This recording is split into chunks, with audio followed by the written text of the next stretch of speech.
У одного человека украли топор. Он вышел во двор за топором, все обыскал и не нашел его.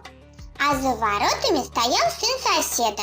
И человек сразу заподозрил его, так как, на его взгляд, тот стоял, как человек, укравший топор.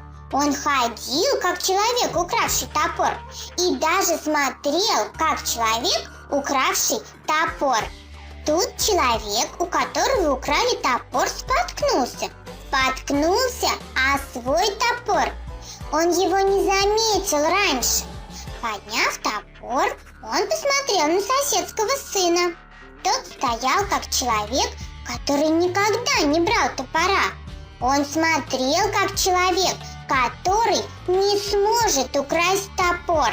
Очень часто в нашей жизни мы легко верим в то, что на самом деле нам только кажется.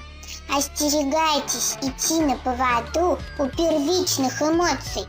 Все окружающее нас не всегда то, что нам видится на первый взгляд.